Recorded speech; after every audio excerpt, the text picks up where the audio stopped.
নমস্কার, আমি সংযুক্তা। আমার আজকের সবিনয় নিবেদন কবিগুরু রবীন্দ্রনাথ ঠাকুরের আমি কবিতাটি।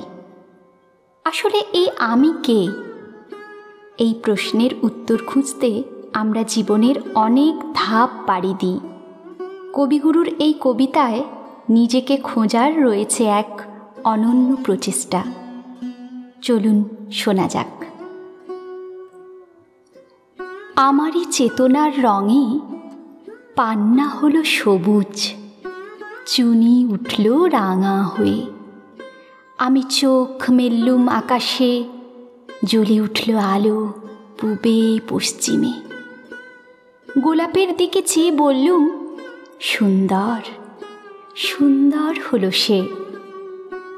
তুমি বলবে, এ যে তত্ত্ব কথা, এ কবির বাণী নয়।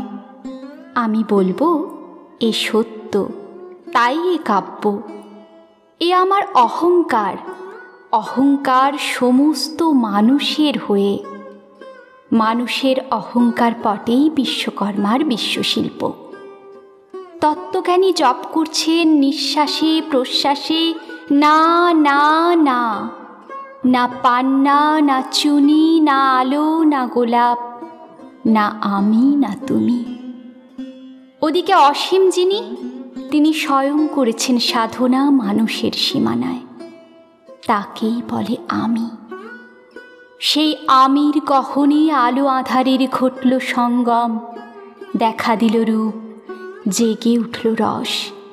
না কখন ফুটে উঠে হলো হাঁ, মায়ার মন্ত্রে রেখায় রঙে, সুখে দুঃখে। একে বলো না তত্ত্ব, আমার মন হয়েছে পুলকিত। বিশ্ব আমির রচনার আসরে হাতে নিয়ে তুলি, পাত্রে নিয়ে রং। পণ্ডিত বলছেন, বুড়ো চন্দ্রটা নিষ্ঠুর চতুর হাসি তার। মৃত্যুদূতের মতো গুড়ি মেরে আসছে সে পৃথিবীর পাঁজরের কাছে। একদিন দেবে চরম টান তার সাগরে পর্বতে। মর্তলোকেই মহাকালের নূতন খাতায় পাতা জুড়ে নামবে একটা শূন্য, গিলে ফেলবে দিন রাতের জমা খরচ। মানুষের কীর্তি হারাবে অমরতার ভান, তার ইতিহাসে লেপে দেবে অনন্ত রাত্রির কালি।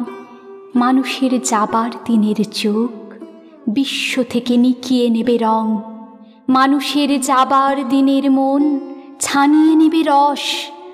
শক্তির কম্পন চলবে আকাশে আকাশে, জ্বলবে না কোথাও আলো।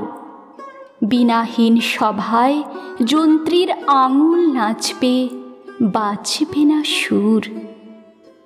সেদিন কবিত্বহীন বিধাতা একা রবেন বসে নীলিমাহীন আকাশে, ব্যক্তিত্বহারা অস্তিত্বের গণিত তত্ত্ব নিয়ে। তখন বিরাট বিশ্বভুবনে দূরে দূরান্তে অনন্ত অসংখ্য লোকে লোকান্তরে এ বাণী ধ্বনিত হবে না কোনোখানেই, তুমি সুন্দর, আমি ভালোবাসি। বিধাতা কি আবার বসবেন সাধনা করতে যুগ যুগান্তর ধরে? প্রলয় সন্ধ্যায় জপ করবেন, কথা কও কথা কও। বলবেন, বলো তুমি সুন্দর। বলবেন, বলো আমি ভালোবাসি।